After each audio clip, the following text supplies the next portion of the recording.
A Drink Before the War by Mike Rowe. Last night, I was back in the bar at the top of the Huntley Hotel, nursing a gimlet and pondering the difference between contained and controlled, when 5 guys walked in who did not resemble the typical clientele. T-shirts, ball caps and flannel. They were looking for room at the bar, and didn't hesitate to say hello when they recognized me. "Holy shit," said one. "What are you doing here?" I smiled and shrugged. "Everybody's gotta be somewhere, I guess." "Are we on an episode of Dirty Jobs?"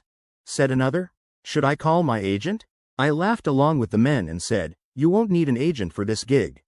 You're already the stars of the show." The men laughed and paused for a photo, at my request.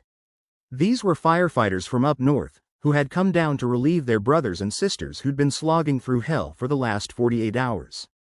They had just arrived in Santa Monica, where they'd been put up at the same hotel that I've been hunkered down in for the last few days. "A drink before the war?" I asked. "You know it," said the short one. "It's important to stay hydrated in our line of work," said another.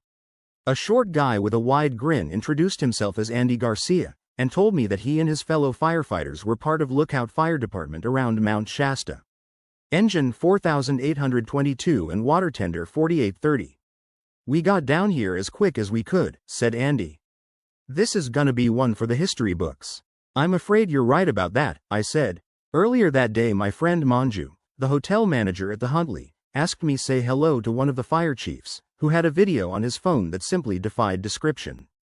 It was filmed at 2 p.m. the day before, but it looked like 2 a.m. The sky was filled with black smoke and dark as pitch.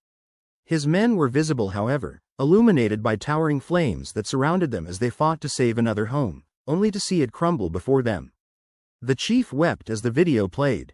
"My men are exhausted," he said. "Would it be possible to free up a few showers in the hotel?"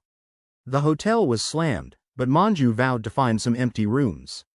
"I know that many of our guests would be honored to give up their beds for a few hours," she said. "Thank you," said the chief.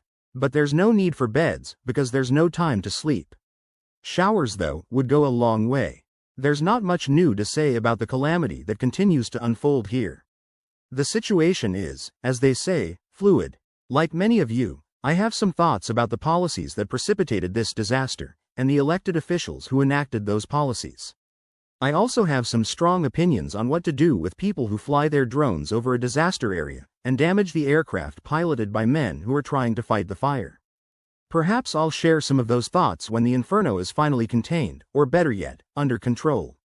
For now, though, my thoughts are with Dwayne, Paul, Alex, Ephraim, and Andy.